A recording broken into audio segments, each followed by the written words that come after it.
It's 1:58 a.m. The city outside your window is quiet. A bus rolls past. Headlights sweep across the ceiling. You haven't slept yet. You've been sitting at your desk for 4 hours, laptop open, 3 job board tabs refreshing themselves into the same result. Position filled. Position filled. Position filled. Then your phone buzzes. A rede notificação. A direct message from an account you don't recognize. No profile picture. No post history. No greeting. Just one line. You still know how to move crypto without leaving a trail? Your stomach tightens. You stare at the screen for a few seconds. Your thumb hovers. You should close the app. You know you should close the app. Instead, you type back, yeah. What's the job? The reply comes in 11 seconds. A wallet address. A set of instructions. And $800 in USDT. Already sitting in your phantom wallet before you've even agreed. Send it through Tornado Cash. Bridge to this Solana address. Delete everything after. Keep 15%. Your heart does one hard thump. You know what Tornado Cash is. You know it's been sanctioned by the U.S. Treasury. You've read the headlines. But $120 is $120. And right now, $120 is the difference between eating this week and not. You open the interface. Paste the address. Hit confirm. 11 minutes later, the clean funds land. You transfer your cut, close the laptop, and sit back in the dark. The fan hums. The transaction hash is already tumbling through privacy pools, untraceable, invisible. You tell yourself it's probably some rich kid hiding gambling losses from his parents. A guy dodging alimony. Nothing violent. Nothing real. You sleep better than you have in months. You're 24 years old. 8 months ago, you had a job. Junior developer at a fintech startup, $58,000 a year, health insurance, a desk with a plan on it. Then the funding round collapsed. Then the layoffs. Then the plant died because you forgot to water it on the way out. Since then, nothing. Your bank account currently shows $37.14. Not $37,000. Not $3,700. $37.14. You've memorized the number because you check it every morning like it might change on its own. Rent is 14 days late. Your landlord stopped texting and started calling. The refrigerator has hot sauce, half a bag of rice, and 3 eggs. You've been eating 1 real meal a day and pretending the other 2 don't matter. The $120 from last night paid for groceries. Real groceries. You bought bread, pasta, a rotisserie chicken, and a bottle of cheap wine. You sat on the floor of your kitchen and ate the chicken over the sink, and it was the best thing you'd tasted in weeks. You tell yourself it was a one-time thing. 3 weeks pass. Nothing. You almost convince yourself it never happened. Then, at 1:43 a.m., the same anonymous account messages again. Same thing. $15,000 this time. 10% cut. You in? You stare at the screen for 30 seconds. Your finger hovers over the block button. You think about the landlord's voicemails. The way he looked at you in the hallway last week, that specific expression, somewhere between pity and contempt. The collection call from the credit card company this morning at 8 a.m. You type one word. Yes. The funds arrive in waves that same night. First, $15,000. Then, 2 days later, $47,000. Each transfer split across multiple addresses. Each set of instructions slightly more precise than the last. Use this specific mixer pool. Bridge through this DX. Avoid these flag chains. You follow every step exactly. You're cut from the 2 jobs, $6,200. In cash, withdrawn across 4 different ATMs, $500 at a time over 2 weeks. You pay the rent. 3 months in advance. Your landlord's expression when you handed him the envelope was worth something. You told him you landed a freelance blockchain contract. He believed you. Everyone believes the blockchain story. No one understands blockchain well enough to ask a follow-up question. You buy real food. You fix the leak under your sink that's been dripping for 4 months. You buy a new laptop charger to replace the one held together with electrical tape. And then you start keeping notes. An encrypted text file on a laptop you bought secondhand for cash. Which mixers have the lowest fees this week? Which bridges are fastest? Which chains are being watched most closely by blockchain analytics firms? You read forums. You study the publicly available chain analysis reports from Chainalysis and Elliptic, not to comply with them, but to understand exactly what patterns they're looking for so you can avoid them. You tell yourself you're just good with code, that this is a technical problem, not a moral one. Code doesn't ask questions. Code doesn't judge. You're just a mechanic. Someone else built the car. Someone else is driving it. You're just changing the oil. You almost believe it. Weeks turn into months. The jobs get bigger. $80,000. $140,000. $312,000. That one arriving in 3 chunks at 3:42 a.m., BTC from a single clustered source, dirty from the transaction graph alone. You can see the pattern the moment it lands. Clustered inputs. No prior mixing. You recognize it from the dark web forums you've been quietly reading for the past 6 weeks. You know what this is. You've known for a while. You just don't say it out loud. You fire up your scripts.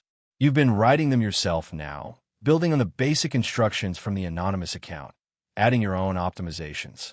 Your process has a shape to it. First, you split everything across 3 separate mixers. Wasabi wallet for the Bitcoin. CoinJoin rounds to break the transaction graph. Then to Monero through a non-KYC exchange. No identity verification, no paper trail. Monero's privacy architecture makes it effectively untraceable at the protocol level. Then back to BTC on a decentralized exchange. Then bridge to Ethereum. Tumble through a DeFi liquidity pool. Finally, exit into a fresh wallet in a jurisdiction with no U.S. extradition treaty. Each step adds 3 to 5 hops across 2 to 4 countries. You're cut from the $312,000 job. $37,440 in USDT, confirmed and sitting in cold storage within 4 hours and 37 minutes. They message back immediately. Good work. Steady now. Weekly drops. Use Signal from now on. A link. A burner number. You install it. The first Signal message arrives within the hour. Encrypted. Clean. Tomorrow night. $1.2 million. Same cut. Be ready. You stare at the screen. $144,000. For one job. More than you made in the previous 18 months combined. You pay your back rent in cash the next morning. Landlord's eyes go wide. You tell him you got a big consulting contract. He shakes your hand. You buy groceries on the way home. You don't look at prices anymore. The weekly drops become routine. $800,000. $1.4 million. $2.1 million. Each job bigger than the last. Each one arriving in the small hours of the morning when the chain analytics monitoring is thinnest and the response time of compliance teams at centralized exchanges is slowest. You upgrade your setup. New laptop, air gap from the internet except when processing jobs. VPN chain routed through 5 countries. Endpoints rotating every 48 hours. Hardware wallet. A fireproof safe behind the false wall panel you installed yourself in the bedroom closet. Then comes the contact, named Ramirez. No introduction. Just a new Signal number adding you one afternoon. A voice note with a distorted filter over it. Heavy accent underneath. We like your work. Clean, fast, no leaks. For $0.8 million this week. Split into 12 tranches. New bridge. 15% if under 6 hours. Your hands are steadier than you expect when you open the wallet app. The BTC arrives in chunks over 90 minutes. You run the machine. Split. Mix, tumble. Bridge. Vaish. Exit. 4 hours and 51 minutes later, the last tranche clears. You're cut. $720,000. You sit in front of the screen and stare at the number for a long time. You don't feel the way you thought you would. Not elated. Not victorious. Something quieter than that. Something that feels almost like relief, and underneath the relief, something you don't want to look at directly. You transfer the funds to cold storage in pieces. You buy a new apartment under a fake LLC. Cash down payment. No mortgage questions. The real estate agent is cheerful and professional and does not ask where a 24-year-old with no employment record got $340,000 in cash. You install blackout curtains. Soundproofing panels on 2 walls. A camera above the front door. Then Ramirez sends another package. A zip file, delivered through an encrypted drop. Inside, custom Python scripts, chain analysis avoidance code, mixer rotation logic, bridge timing algorithms designed to mimic organic transaction behavior, and full automated monitoring systems. You study them for 2 days straight, barely sleeping. Then you start improving them. You build your own dashboard in Python and Flask.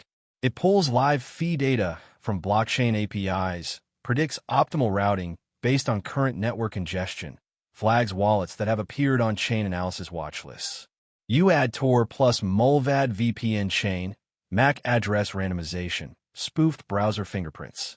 You test everything on small amounts from your own wallet. $10,000 runs, then $50,000. You get your processing time for $100,000 down to 43 minutes, end-to-end, 0 flags. Ramirez sends a voice note. Impressive. Now real test. $8.7 million incoming over 48 hours. 18% if 0 flags.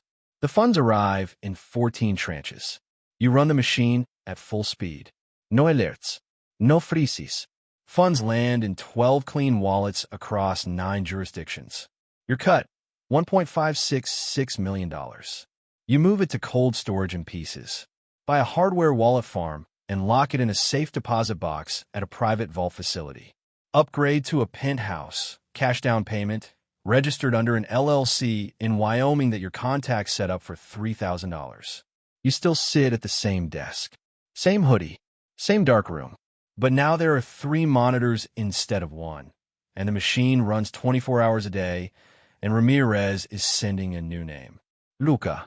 He handles fiat ramps. You focus on crypto. Monthly volume target, $25 million. 6 months in, you stop being a solo operator. Ramirez's message is direct. Scale up. 50 plus millions monthly. Build your own team. You run it. 22% cut on everything you clean. You recruit quietly. First, a former colleague from your fintech job. Good developer, currently unemployed. 2 kids behind on a car payment. You tell him it's private crypto consulting for a foreign wealth management firm. He asks 2 questions, then accepts. You pay him 10% of your cut, in cash, in an envelope once a month. He handles mixer scripts and bridge monitoring. He does not ask questions. Second, a contact from encrypted forums. Expert in fiat ramps. He sets up shell companies in Estonia, Wyoming, and the Marshall Islands. You route clean funds through them as software licensing revenue and consulting income. He gets 8%. Third, an accountant in Dubai. He handles P2P cash outs and bank layering, converting crypto exits into clean wire transfers that look like business income. 5%. You never meet any of them in person. All Signal. All pseudonyms. You set up a dedicated server in Iceland for share dashboards. Real-time volume tracking. Risk scoring on incoming wallets. Alert system for chain analysis flags. Your team logs in from their respective time zones and works in overlapping shifts. Your web has 47 active wallets across 19 jurisdictions. Daily volume, $60 to $80 million. You add to 5 protocols for cover. Stake and borrow against clean USDT. Repay with fresh funds. It looks like normal yield farming to any external observer. You create dummy NFT collections. Mint 10,000 low-value pieces. Wash trade between your own burner wallets to inflate volume and obscure large movements inside the noise. Ramirez sends a bonus, $1 million, wired to a Cyprus account Lucas set up. You buy a yacht docked in Monaco under a Tunisian LLC. You take it out once, get seasick, and never go back. The yacht sits in the harbor and appreciates as an asset and provides a legitimate-looking income source on paper. Your girlfriend, she still thinks you're a day trader who got lucky, notices the changes. New clothes, better restaurants, a Rolex Submariner you wear with the face turned inward toward your wrist out of habit. She wants to believe the story, so she does. 1 month, the combined volume hits $120 million. Your cut, $26.4 million. You stop counting zeros. You start counting layers. How many hops between the source and the exit? How many jurisdictions between the cartel and the clean wallet? You're 26 years old, and you're running a financial infrastructure that moves more money in a month than most banks handle in a year. You tell yourself you're building something, a business, that you're not the one hurting anyone. The cartel does that part. You just move the numbers, but the numbers have a source, and the source has a smell. And sometimes at 4 a.m., when the screens dim and the alerts go quiet for a few minutes, you sit in the silence and feel the weight of the thing you've been pretending not to know. You open the dashboard, wait for the next drop. The first sign comes quietly. An email forwarded from your Panama lawyer. A blockchain analytics firm has published a new report linking a specific NFT wash trading pattern to a cartel-associated cluster. The pattern is yours, not by name, but close enough that your developer pings you on Signal the same morning. They updated their model. I rerouted everything. You spend 48 hours rewriting the entire wash trade pipeline. Add AI-generated fake trade timing. Vary gas fees to mimic human behavior. Slower now, but safer. Then Luca messages. 2 Cyprus bank accounts frozen. $3.8 million inside. Suspicious activity report filed with Europol. He stalled them. You burn the accounts immediately. Lose the funds. You're cut from that batch, gone. Then your accountant in Dubai calls on encrypted VoIP. Voice shaking. Interpol asked about me. They have my name. I'm leaving tonight. He disappears. You spend a week replacing his fiat ramp function with 2 slower, more expensive alternatives. Then Ramirez contacts you. Text only this time. No voice note. Feds have a leak. One of our guys flipped. Names are coming. Burn what you can. Slow to $20 million per month. You burn 28 wallets. Lose $9 million in transit. Mid-process. Unrecoverable. You move the remainder to new cold storage in a private vault in Singapore. You fly there yourself. Private jet. Cash for the deposit box. You're back in 36 hours, and no one knows you went. Back home, the surveillance starts. A black van parked across the street for 2 days. A drone visible at night from the penthouse window. You install signal jammers. Your fiancée. She agreed to marry you 3 months ago. A proposal over dinner at a Michelin-starred restaurant. You paid in cash and felt nothing. Find a small device behind the living room lamp. You tell her it's a smoke detector component. She knows it isn't. She packs a bag, leaves for her parents. You sit alone in the penthouse. Gun on the table. 3 monitors humming. Cold wallet balance glowing. $51 million. Enough to run. But running means leaving everything. And stopping means questions from Ramirez. And questions from the cartel are worse than questions from the feds. You open the dashboard. Wait for the next drop. The message from Ramirez comes at 1:19 a.m. No preambid. Special batch. $9.2 million. Port money. Blood money. 30% cut if you take it. No questions. 48 hours. You read it 3 times. Port money. You know what that means. You've known for a long time what the money is in a general, abstract way that lets you keep functioning. But port money is specific. Cash from shipments at the docks. Drugs. Guns. Sometimes people. The kind of money that doesn't just represent suffering somewhere in the abstract. It represents specific suffering. Specific bodies. Specific families. They want you to know. That's the point of telling you it's port money. They're testing you. Seeing whether you'll still run the scripts. Your team is asleep. You sit alone in the dark room. Gun on the desk. Cold wallet balance on the screen. $42 million. Enough to vanish tonight, right now, if you close the laptop and walk out the door. You think about your mother. The villa you bought her, cash, the garden she tends every morning. She calls every Sunday, and you tell her about your blockchain consulting business, and she says she's proud of you, and she means it, and you say thank you, and you mean nothing. You think about your fiancée at her parents' house, not knowing why she left or when you're coming back or who you are anymore. You think about the $47 in your old bank account, the empty fridge, the landlord's look. Then you type, send it. The funds arrive in 18 tranches overnight, heavier clustering than anything you've seen before. Inputs from wallets with direct links to known cartel addresses. You don't search the news. You don't want to know whose blood is attached to which tranche. You run the machine harder than you ever have. Extra layers. A new private bridge Lucas sourced before he disappeared. routed through servers in Russia. Double NFT wash with fake art collection drops. Flash loan swaps across 3 chains simultaneously. Defy staking dummies to simulate organic yield. You add small random charitable donations to 5 nonprofits to create the appearance of a legitimate account holder with philanthropic activity. It takes 46 hours. No flags. No freezes. Funds land in 9 clean wallets. Your cut, $2.76 million. You wire $500,000 to your mother's account. Tell her it's a bonus from a big contract.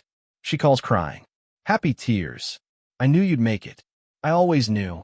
You hang up and walk to the bathroom and throw up. You buy a new identity kit from a contact Luca recommended before he vanished. Fake passport, driver's license, birth certificate, $150,000 cash. You hide it in the safe behind the wall panel. You open the dashboard. The next drop is already queued. You start drinking. Coffee at 4 a.m. becomes whiskey at 4 a.m. You don't notice the transition. You just notice one day that the bottle is empty and you don't remember finishing it. You cross the line. There's no dramatic moment, no threshold you can point to, just a gradual, almost boring accumulation of choices that brought you here, to this room, to this screen, to these hands, which are clean because you wash them, but which are not clean. You look in the mirror. Same hoodie, different person inside. The silence lasts 19 days. No drops, no Ramirez, no Luca, no team pings. Just the hum of servers in the safe house and the sound of the city outside the window and the gun on the desk that you move from the desk to the drawer to the desk again without deciding to. Then the news hits. Cartel lieutenant extradited to the United States. Name spilling. Wallet seized. A blockchain analytics firm publishes a blog post. Disruption of $1.2 billion laundering network. Your specific patterns are mentioned, not by name, but the NFT wash methodology, the flash loan timing, the Monero bridge sequence, it's yours. Anyone who knows what they're looking for will recognize it. You activate the exit plan you've been building for 8 months. Burn every active wallet. Transfer the last $51 million to new cold storage in a non-extradition country. Moving through 7 intermediate wallets across 6 jurisdictions over 36 hours. Buy plane tickets under 2 different fake IDs, routed through 3 countries with layovers, paid in cash at physical ticket counters in cities you travel to specifically for that purpose. You leave the penthouse at 2 a.m. No lagi. A backpack, 2 passports, 1 gun, 2 hardware wallets, the phone you smash on the sidewalk outside the building before getting into the rented car. You drive to the airport, park in long-term parking. Walk away from the car with the key inside it. Walk through the terminal without looking at the cameras, not because looking at them would change anything, but because the habit is too deep to break. On the plane, somewhere over the Atlantic, you sit in economy because business class gets remembered and look out the window at the clouds below and think about the first Reddit message. 1:58 a.m., $800 in USDT. Send it through Tornado Cash. 1 click. You land in a small country you chose because it has no extradition treaty with the United States, a stable banking system, and a coastline. You're in a house on the beach with cash. No internet. No phone. No scripts. Just waves. Just silence.